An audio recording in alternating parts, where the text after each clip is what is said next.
Hello and welcome back to Buckle Up. My name is Jasper and this is the ID.7 Tourer.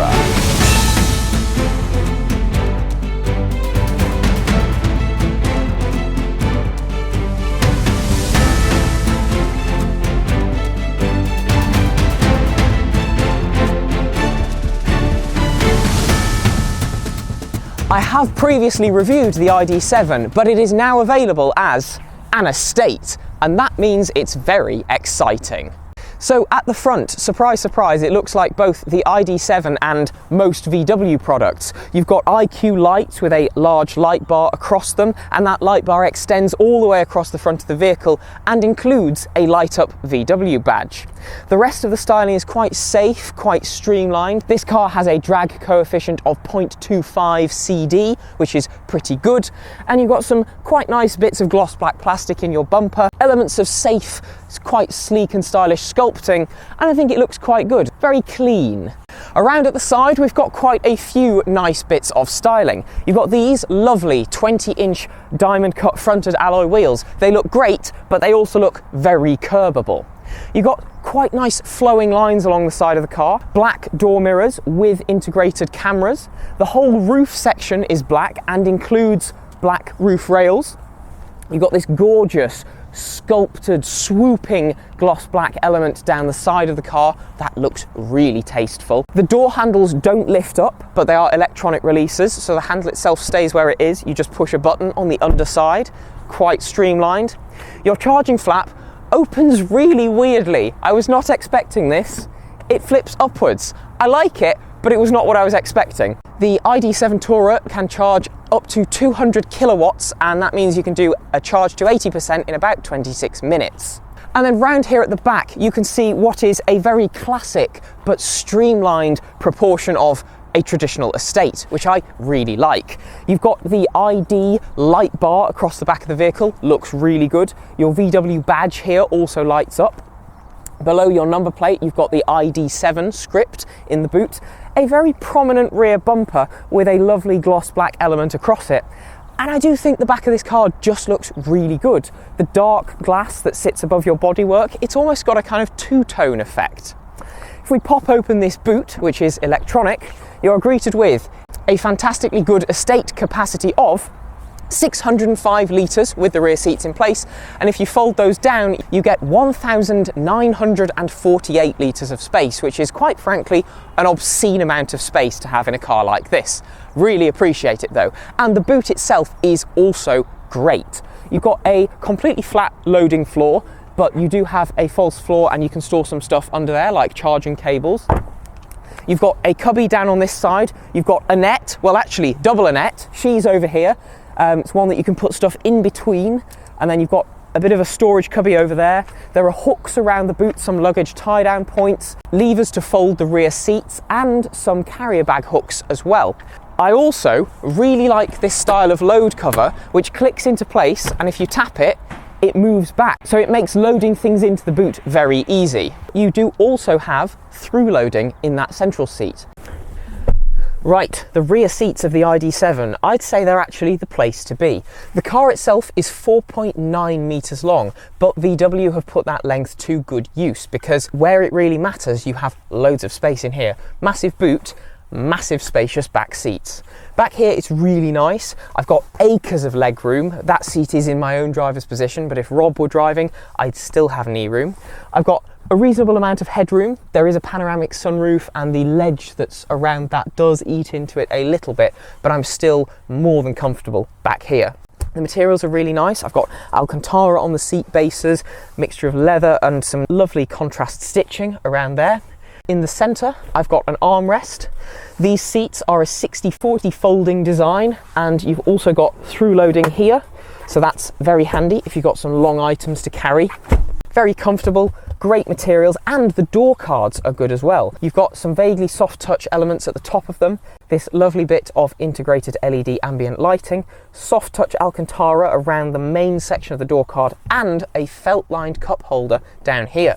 You've got further cup holders in your armrest, and then you've got a pair of USB Type-C charging ports down here, some rear climate control controls, as well as a couple of air vents and numerous pockets in the backs of both of these front seats. On top of all of that, you've got ISOFIX points on both of these outer rear seats behind flip down covers, so you won't lose those. You've got a hook in the B-pillar for a suit jacket or something similar, and then you've also got points to attach a luggage net if you've got those rear seats folded, so you can properly divide the cabin into luggage and passengers. Well, up front, it's more of the back. In terms of materials, I've got the same Alcantara and leather mixture on my seats. Very nice, very comfortable, and this has got the Ergo Active massaging seats. So the seats are electronically adjustable, and they will inflate different sections of the backrest and seat base to help you keep active on a longer journey and stop you kind of seizing up. Really very nice, that. Door cards have got soft touch material up here,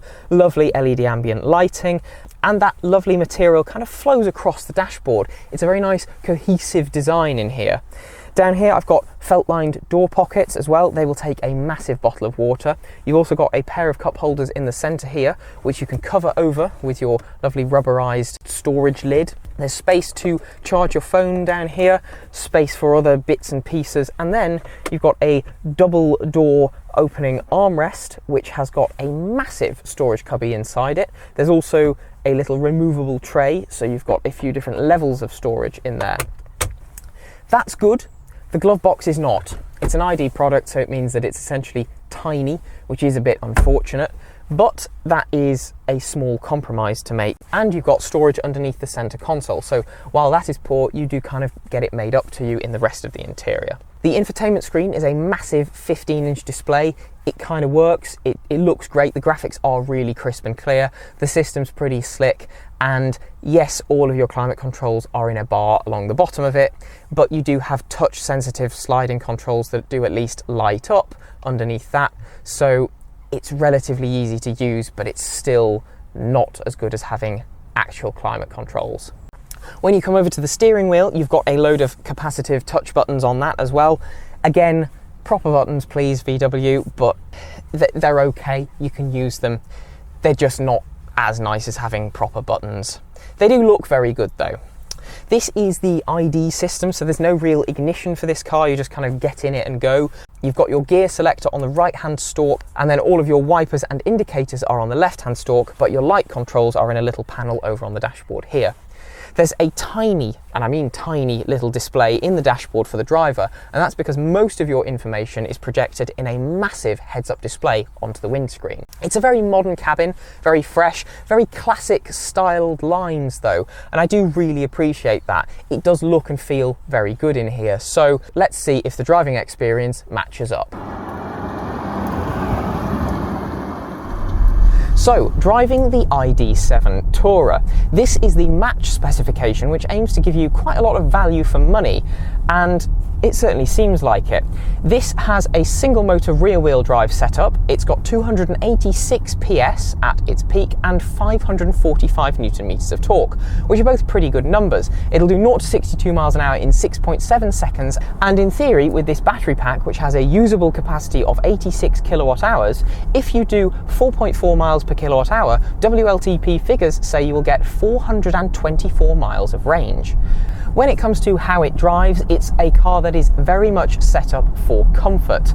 That's the running theme with a lot of the ID products. They're not particularly sporty, but they do drive in a very safe and sensible manner. The ID.7 I reviewed last year was no exception, and obviously it's just the estate version, so very comfortable, very safe, and while it's got a bit of punch if you put your foot down, it's not a sporty vehicle. The steering is quite numb. The brakes, you have to push surprisingly firmly to get any feeling out of them, but it's a very easy car to drive. The ID.7 is a very comfortable and capable cruiser, with it having fully adaptive cruise control with lane keeping assist, blind spot monitoring. It's got a lot of safety tech to kind of just look after you and make the driving experience and living experience very easy. It is quite a long vehicle, and you can see that when you look in your rear view mirror, but visibility down the side through your door mirrors is very good, and it's not a particularly difficult car to place on the road. Your view forwards is really good, and that heads-up display conveys a really good amount of information, and it just makes it all very easy and accessible to understand. This screen is a large presence in the cabin and the graphics are very good and it's relatively slick to swipe through. The built-in sat-nav is very impressive and that massive heads-up display actually gives you augmented reality sat-nav directions. So that just builds on VW's kind of modus operandi of being quite a human usable vehicle, and the ID.7 is obviously no exception to that. Overall, the car is just one that's very easy to live with, and I think that's all you can ask for when you're buying an estate car, because you're buying an estate because you've got a lot of stuff that you want to carry around in it, and this car will do it very well. So the ID.7 Tourer, in summary, it's a very good electric estate. It drives well, it looks excellent, and it's very spacious inside, which really are the things that matter when it comes to a spacious family vehicle. That is everything for today's video. So firstly, thank you very much for watching. Secondly, please do go down to the video description, follow us on all of our social media, and while you're down there, consider subscribing, liking and commenting on this video, and if you have subscribed, ding the notification bell so you never miss an upload from the Buckle Up YouTube channel. We've got a couple of other ways you can support us, namely our merch store, linked in the video description, or by becoming a channel member here on YouTube. That is everything from me though, so I will see you in the next one. Bye!